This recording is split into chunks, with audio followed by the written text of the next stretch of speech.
and welcome to this episode of John's Motorcycle Rescue and Review. In today's midweek update, I'll be going over a couple of the projects that I have been working on.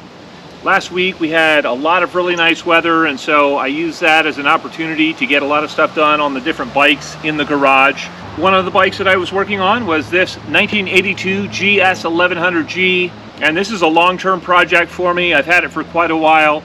I just recently bought this G-style seat for it. It had the GK style seat on it previously. I have converted this bike from a touring bike, and I'm putting it back to the G standard, and I have been looking for this seat for a long time. So that is on it.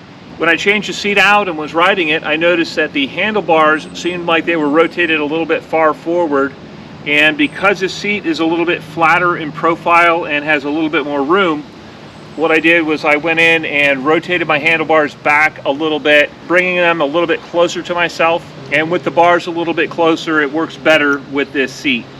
Another thing I did last week was I had a brand new rear tire put on simply because I had worn the last one out.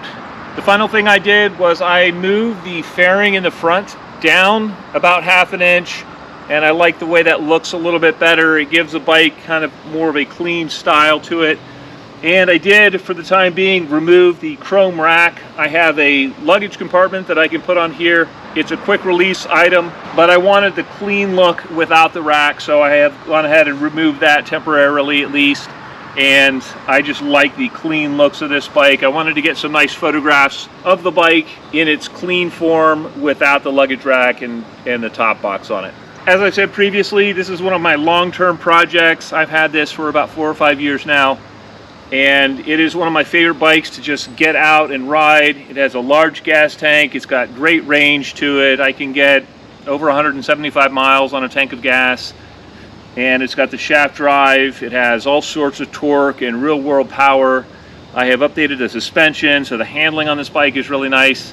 And as far as an all-around motorcycle, a UJM, a bike that'll do just about anything, again, this GS1100 is one of my all-time favorites. I really enjoy riding this bike.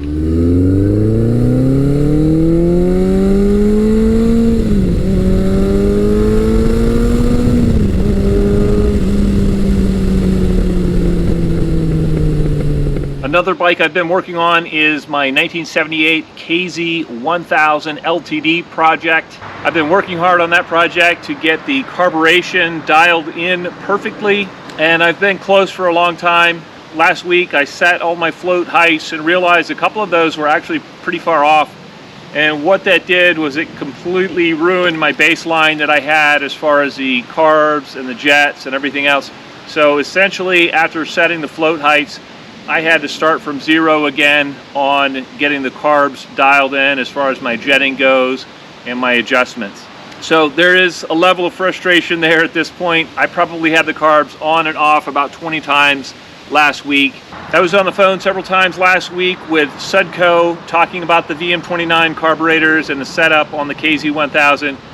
And the feedback I got is that since they are race carbs, they are not really designed for steady state cruising and really the type of driving that I'm doing on a regular basis. I'm not going to be running that bike full out all the time. I'm not going to be racing the bike. Of course, I want to get on it every now and then and, you know, give it wide open throttle. But the majority of my riding is going to be street riding and just cruising around on that bike. I have a set of the stock KZ1000 carbs, but they need to be cleaned, and so I have started in on the process of cleaning those and getting those ready to put on the bike. If I can't get the VM29 race carbs dialed in exactly like I want, I will go ahead and put the stock KZ1000 carbs on there and try to dial those in to work on this application.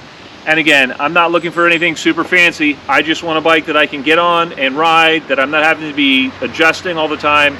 And the stock carbs may be the answer instead of the racing carbs that are currently on it. But I'll keep you guys informed as that project progresses. As always, I hope you found this video entertaining and informative. And until next time, enjoy the ride.